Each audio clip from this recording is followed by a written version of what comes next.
Hey, what's up everybody? It's me, Retrovin, and we're back with another review. This time we're going to be looking at some Jak II.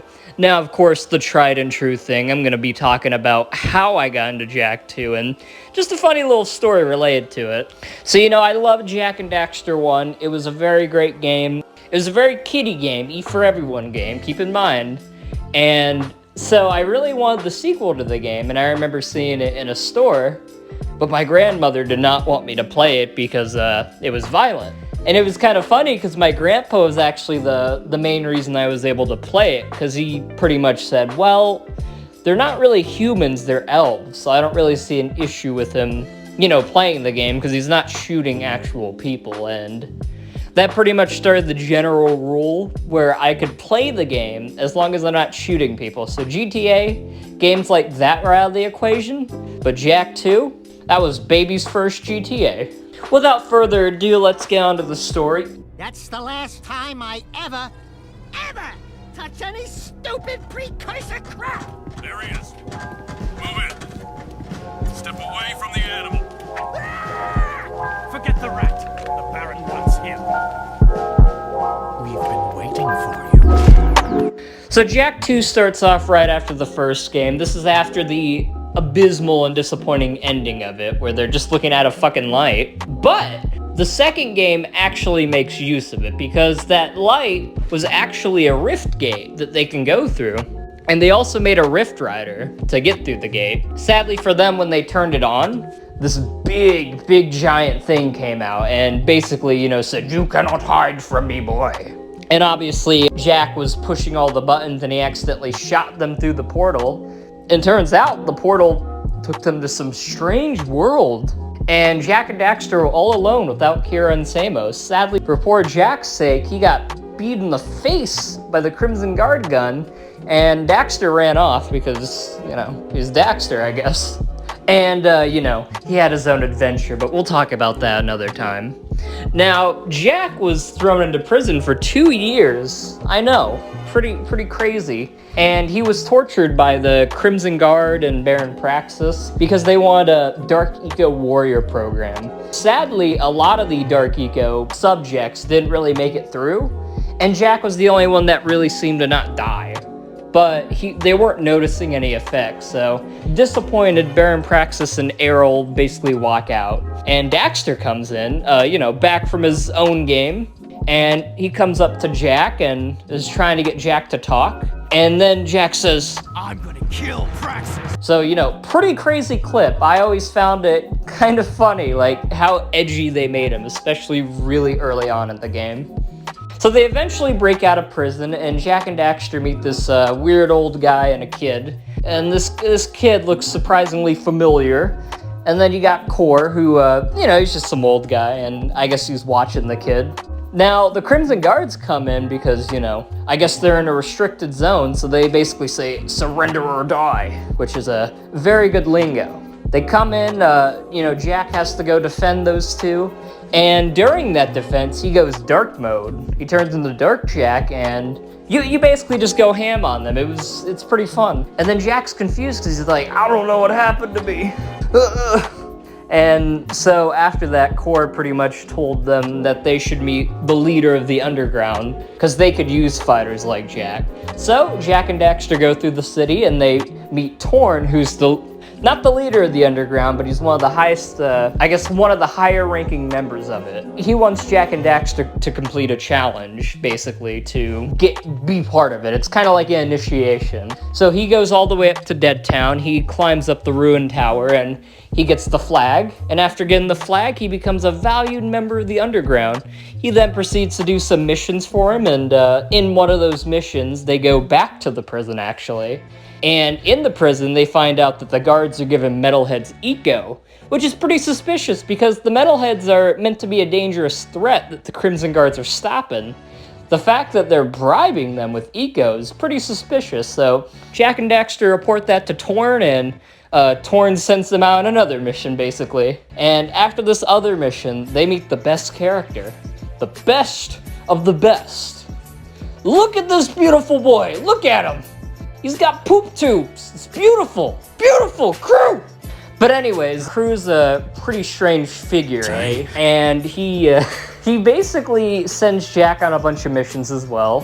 One of them being a mission with his lackey, Sig, who, he has this really badass gun, and Jak has to take him out to get metalheads. Sig's a pretty cool character, too. I really like him. He's kind of got a badass vibe to him, you know? He doesn't give a fuck. He just hunts metalheads. His gun is literally a metalhead, the Peacemaker.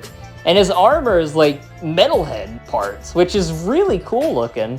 And it just goes to show how, you know, how much he's into the whole hunting metalheads thing.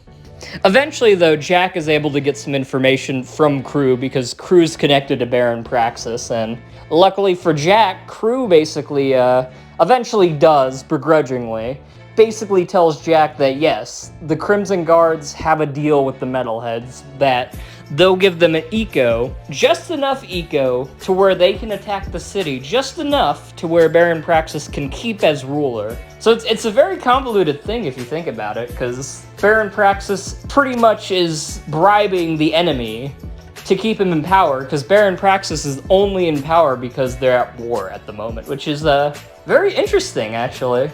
I should also mention, throughout the Crew missions, you actually get 2 new weapons, the scattergun and the blaster. Now, the blaster, I mean, that's pretty much the weapon you're going to be using for, like, I'd say probably 70% of the game. The other 30's maybe the Vulcan Fury, but that's about it. You also eventually do get the Peacemaker that Sig had, but that's a bit later in the game. And the Peacemaker doesn't really have a lot of ammo anyhow, so there's not really much of a use from it in the first place. It's still pretty powerful for what it is, so it's really good if you're stuck in a jam or something.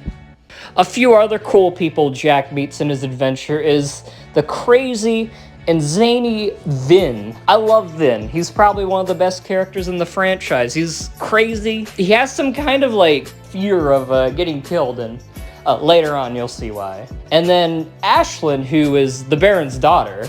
Spoiler! Yeah, she's the Baron's daughter, and she seems to be a spy for the Underground, which has a pretty interesting dynamic. You also see Errol show up from time and time again as Jak's rival, and in more ways than one. I just gotta note, I really love the enemy designs. The metalheads, the Crimson Guards, they all look really cool in the game. There's also different variations of both of them as well, so like you'll see flying metalheads, flying Crimson Guards. It's all really cool. Not gonna lie though, some of them are pretty hard to deal with. You learn this when Jak and Daxter go up to the Baron's palace and they spy on him, and they actually see the Baron talking with the metalhead leader. And then after the metalhead leader, you know, got off the communication, Errol actually tells Baron Praxis, hey, you know, we should strike them because obviously they're messing with us. And, you know, he basically says, just wait it out. And because he had a plan to basically backstab the metalheads. So Jak goes back to Torn. Torn's pretty pissed that Jak went there and, you know, basically got in a fight with the Baron. And that rattled a lot of guards. Kor's there again, and he lets Kor know. Kor seems pretty suspicious when Jak talks about it. Again, Torn's upset, and Jak says one of his classic edgy lines, of course. Hey, we kicked the Baron's ass. Then after one mission of escorting, Jak gets told to go back to Deadtown. But when they're at Deadtown, they make the discovery that they're not in a different world. They're actually in the future, because they see Samos's hut out in the distance, all dilapidated and destroyed. When they go back to the underground base, they actually meet the Shadow. Now here's the weird thing about the Shadow. The Shadow that they've been wanting to meet turns out to be Samos, or a younger looking Samos. Jak and Daxter then continue to do some more missions for the Shadow and various other people. Eventually there's another mission where Ashlyn comes in again, and he has to help Ashlyn defend the city because metalheads basically did a sneak attack. And Ashlyn thinks that it's almost like a way to test the defenses, and you know, she doesn't thank Jak. Kind of a dick move, not gonna lie. There's also a god-awful defense mission. It's not too bad now, but as a kid, I fucking hated it. Because you had to, like, watch that kid and his dog, and, you know, obviously he's a kid, so he doesn't know where he's going. And you'll get the tried and true mission failed animation of the Crimson Guard pointing the gun at an elf kid.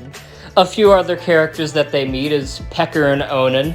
I love Pecker. He's a good character. Onan doesn't really talk because Pecker is her interpreter. There's also Bruda! And if you remember the lurkers from Jak and Daxter 1 who were evil and baddies, well, turns out they're actually good now, but they're a slave force for Baron Praxis. So there's a couple missions where Bruda will want Jak and Daxter to save the lurkers and get them to safety so that they can get out of lurker slavery, pretty much. I like Bruder. He feels very out of place, and I don't know why he's in the game, but I just love him because he's so stupid and wacky. Jak and Daxter end up getting tasked to find different seal pieces as well so that they can unlock Mars' tomb.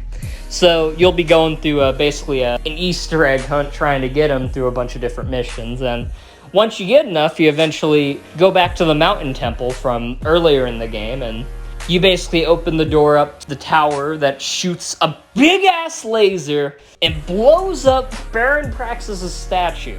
It was glorious. Although, in my playthrough of it, the statue fell and basically, like, pushed one of the characters out of the way, so... Uh-oh. My bad, I didn't mean to kill you. They go to Mars' tomb, Core gets all creepy and shit about it. And the little kid is supposed to go through a death gauntlet. Jak, being one of the few smart ones there, is like, oh yeah, what are we gonna do, send this kid to a meat grinder? Because, yeah, I'm pretty sure, this kid probably doesn't know how to get through a death course. So they closed the door because, rightfully so, the precursors were like, yeah, this kid's a bit too young, he probably shouldn't be doing this. And Jak, in his smart attempt, tries to basically get in anyways, and he pulls Daxter in. Daxter has a very unique moment that I really liked, where basically there's 2 tests you gotta go through, and in one of them, you basically go through a little gauntlet as Jak, and halfway through it, Daxter's like basically pulling this boulder out of the way, and you can see where this goes. Once he pulls the boulder out of the way, he's running from the boulder. It's a callback to a certain game, which I appreciate. And then the poor orange boy, he has a spider come in and try to get him, and I don't really like spiders too much, so pretty good on the spooky vibe there. After that, Jak has his own gauntlet to go through, which was kind of annoying, but as long as you know the basic puzzles, it's not the end of the world. The only thing that is the end of the world is the ridiculous checkpoints, and we'll be getting into that soon, don't you worry. Once they get out of there, they get to the main area, Jak and Daxter reunite, and they manage to meet the precursor, or one of the precursors. And the Oracle basically tells Jak the history of the Metalheads and their great war with them, and that the Metalheads are trying to look through basically for whatever is left of precursor artifacts and entities. And then all of a sudden, oh, there's Baron Praxis. He followed Jak in. It kind of makes sense, because, if I saw a big giant laser shoot down my statue, I'd probably want to check that too. So Q boss battle number 2, and Baron Praxis gets the Precursor Stone, leaving Jak basically defenseless, and the kid also ends up disappearing too. It's assumed that obviously Baron Praxis must have kidnapped the kid or something, or imprisoned him, because, you don't want the heir to the throne of Haven City running around. That would be not smart from Baron's perspective.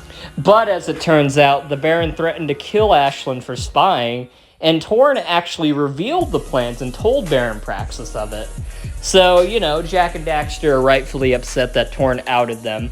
But to be fair, he was going to kill Ashlyn, so Torn kind of had a decent reason not to, because Ashlyn was one of their friends, and, he didn't want her to die. So Jak and Daxter go back to the prison for the 3rd time.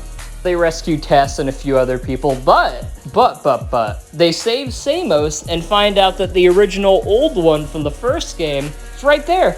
There's 2 Samoses. For some reason, the younger Samos is in the future, and the older Samos was from the past? Jak II plot. You do more missions, Errol kind of comes back a bit, you get cool-ass Titan suit missions, and then Jak and Daxter end up doing the final race. The race is to be able to meet Baron Praxis, so that's like the next big plot point. And as Jak and Daxter win the race, they reveal themselves to Baron Praxis, and Baron Praxis, he's pretty angry, because he was probably hoping Errol or some other person was gonna win, and Errol, he didn't really take that too well. Going back into Baron Praxis's palace, Jak and Daxter get cornered by Ashlyn, and Ashlyn thinks that Jak is fighting for the metalheads, and Jak basically tells Ashlyn about the fact that if the Baron tries to crack open the stone, everybody's fucked, pretty much. And so she calls Vin. Vin does a classic Vin moment, and, you know, basically reveals to Ashlyn that, yeah, cracking open the Precursor Stone, that's gonna kill everybody. Giving Jak a pass to the weapons factory, Jak and Daxter go back through the palace and end up going to the weapons factory. But it turns out that Crew was actually working for Baron Praxis. He was working on the big plan that Baron Praxis had to betray the metalheads with. And the Precursor Stone was going to be used to power a giant gun to basically break into the metalhead nest. Now, Jak and Daxter aren't having that, so they kick Crew's ass. Ashlyn comes in for the save. Jak luckily was able to get the Heart of Mara from Crew again, and he brings that to Ashlyn, who brings that to Kira, and then they go back to Crew's bar, basically. And in Crew's bar, he has another thing for the Rift Rider that is basically in his whack-a-mole game. They get that done and get it, but then, looks like there's metalheads there. That's no good. Vin dies suddenly when he's calling and telling Jak that the not suspicious at all core basically did it. Man, I'm really shocked. I really didn't think that the creepy ass old man was, you know, had something to do with this. Sig was sent to one last mission, and it turns out that Crew did a double cross and actually opened up the gates for the metalheads to come and attack the city. And, you know, they have to go in to help Sig, and they do, and then Sig dies too. Gotta have that drama. They meet up with Kira and the gang, and when they meet up with Kira and the gang, good old Brooder got one of the lurker balloons down there to help get the Rift Rider up to the Rift Gate in the Metalhead Nest. So Jak and Daxter go to the construction site after that, and oh, it turns out Core's the Metalhead leader. What? No way. I'm shocked. Either way, though, it's a pretty cool reveal the way he transformed into the Metalhead leader, I think. Baron Praxis gets killed by the Metalhead leader. Jak and Daxter are given the Precursor Stone, so they go and grab that, and, you know, now they're going to proceed to use it to power the gun to shoot down the Metalhead Nest, because the Metalheads are focused on attacking the city.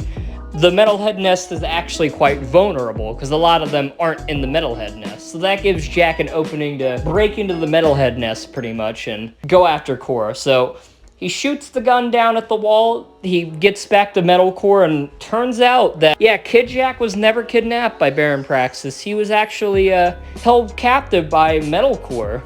Oh yeah, I probably should have mentioned that, yeah, like right at the end, it's revealed that that kid is actually Jak. So, you know, big battle ensues.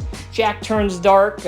Sadly, though, the Precursor Stone was lost by them, so Jak and Daxter have to take down the Metalhead leader. Luckily for them, after they take down the Metalhead leader, they get the Rift and the Rift Gate all set, but because, turns out the kid is Jak, yeah, Metal Core reveals that, and, you know, Samos is young there, it was actually destiny for them to go through that rift so that Jak can get the training he needed to become the hero he'd be today. It's a very convoluted plot, but a very interesting one nonetheless. I actually thought the plot was pretty good in this game. I think there's a bit of plot holes to it that they probably should have addressed, which they actually do in the third game, and we'll be talking about that. But for now, there are some missing points, and I think that was intentional because they were planning on getting a third game. They even hinted in the final cutscene that, yeah, there's probably going to be a bit more adventures after that. But yeah, the ending was actually really nice. Korn and Ashlyn have their moment. Daxter actually takes over the Hip Hog Heaven Saloon and turns into the Naughty Otzel. They all have a party. Sig's alive all of a sudden, which is interesting. I don't know how he survived getting eaten by a metalhead, but, you know, I digress. He's just so badass. He's so badass that he gets a glass of warm milk and his poopsie bear, as he stated about his mother, who would give that to him when he was a kid. But yeah, I think the story of Jak II is actually really good. There were definitely some points where, like with Core, yeah, that was kind of obvious. But I think the plot, while it can be confusing, I think that it's interesting and unique. And, you know, to an extent, I think there's some level of credit where credit is due that I gotta give it. Because, you know, there were some interesting twists I didn't expect as a kid. Some I did, others I didn't. But it was enough to where I'm interested to see where the plot goes in Jak III. Cool, check out all the dead stuff. Ow! Touch the goods again, rat boy, and you'll be counting with your toes. Now, the gameplay is kind of interesting because the gameplay is actually very similar to Jak I on a basic level. You still have your punch, you still have your slam, you still have, you know, your spin and all that, your jump, you know, all the basic moves. But instead of eco, your guns basically replace that. I don't know if it was intentional or not, but each gun kind of represents the different vibe of each eco. For example, the scatter gun is a shotgun, kind of like the, you know, impressive power of the red eco. The blaster, which basically is the gun version of the yellow eco, shoots out bullets, you know, like a regular blaster pistol. That's literally the whole thing yellow eco was about, was shooting a giant beam, or was shooting like big blasts, so kind of fitting.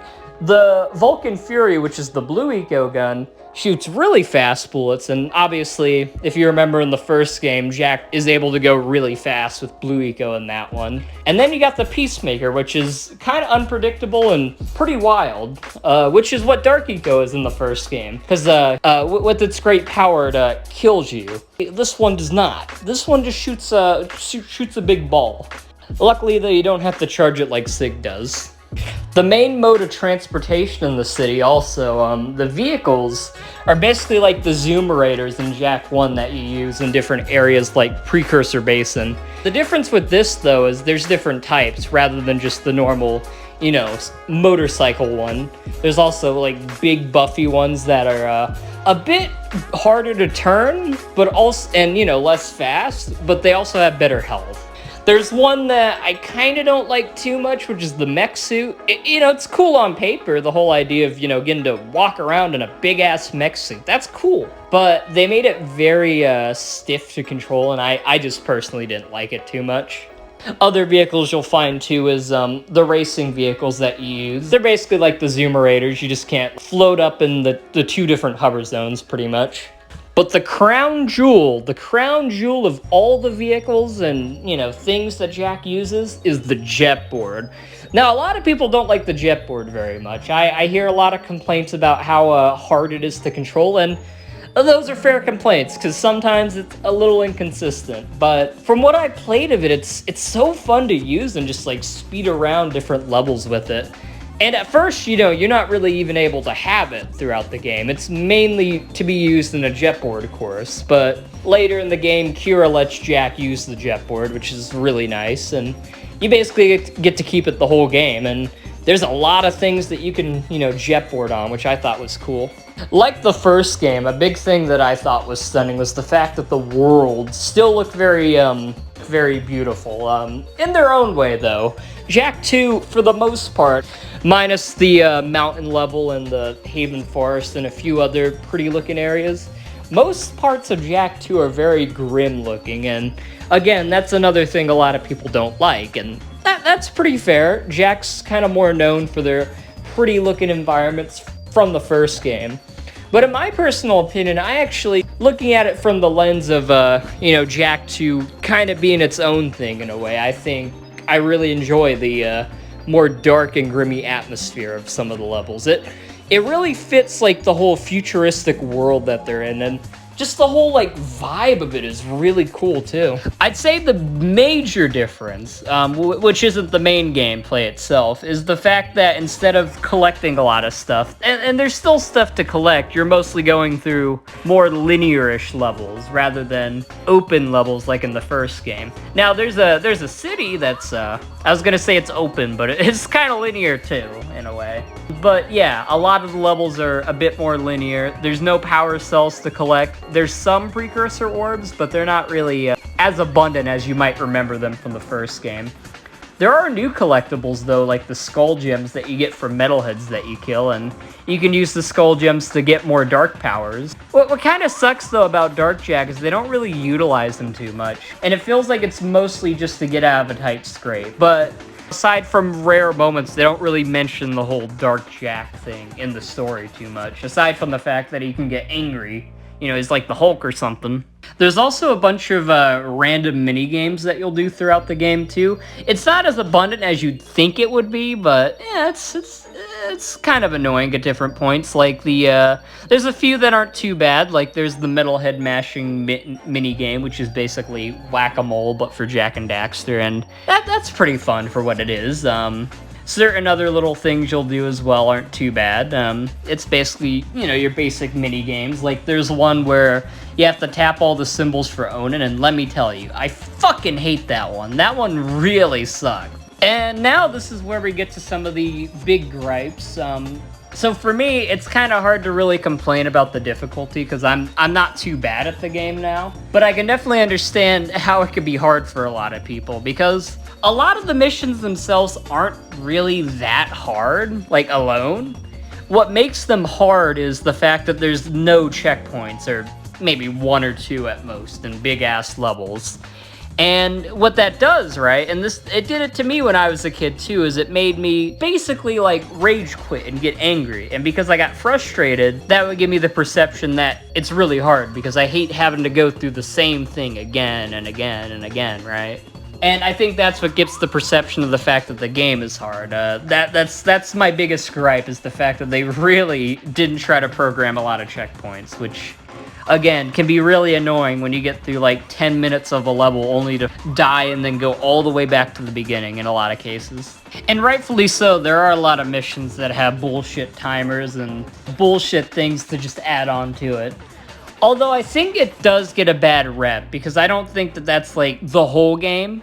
Definitely, there's definitely a fair amount of points where it can be bullshitty, but I think a lot of the game is perfectly fine, and you know, at least for me, it's easy to get through. This is my opinion. Keep in mind, don't, you know, if you're bad at Jak II yourself, don't shoot the messenger. This is just from my perspective of the game. I didn't really find it too hard to get through, so I didn't mind it too much. Obviously, the checkpoints are a problem, so I'll count that still. Hey, tattooed wonder, how come we get all the crappy missions? Because I don't like you. Fair enough. The music, again, is really solid. Now, Jak II follows the same premise of Jak I, where depending on, like, what part of a level you're in, the music might change a little bit in different areas. Another cool thing is, if you get out your weapon, for example, the music will change a little bit too, or if you get on your jet board or drive a vehicle. That's some other cool stuff that they add to it that I thought was really neat. And they did get the same guy, so some of that feel from the first game is still there at different points, but there's definitely a more futuristic vibe, and I think the composer did well to change it up to fit the atmosphere of this game.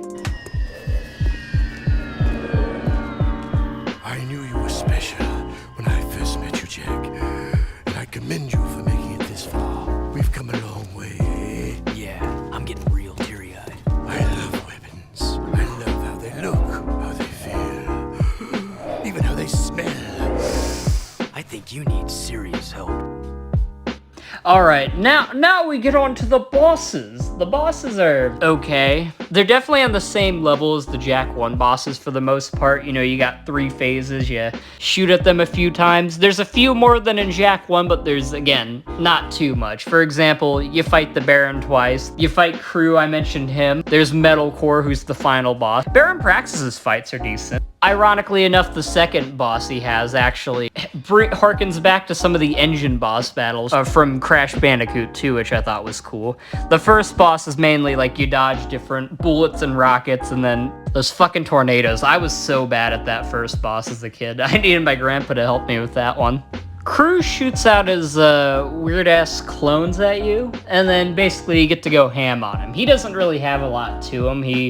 Basically, when you shoot all the clones, he has like a little pistol on his floating thing. But you can easily shoot him down, and he's not too bad of a boss. The main part that's bad is the clones. That can be kind of overwhelming and annoying to deal with.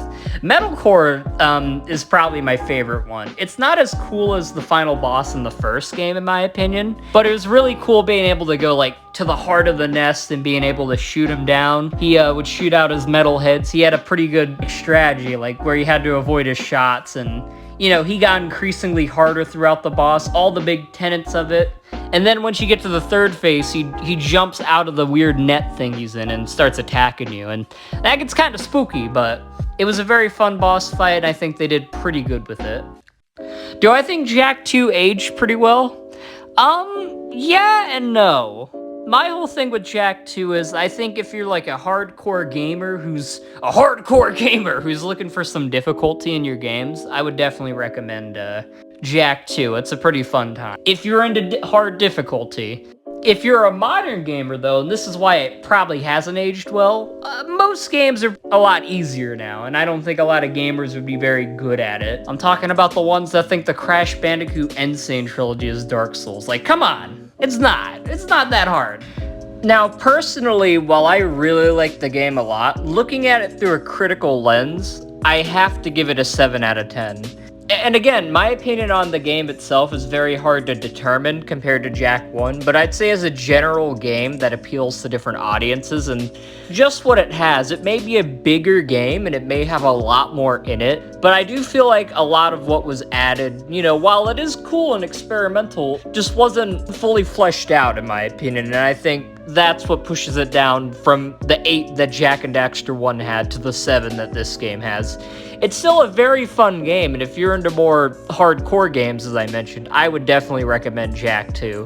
But if you're into more modern mainstream games and you got a PS5 or PS4, I'd probably get Jak I first, because that's your traditional collectathon. That one, you'll have a better time with it, I'd say.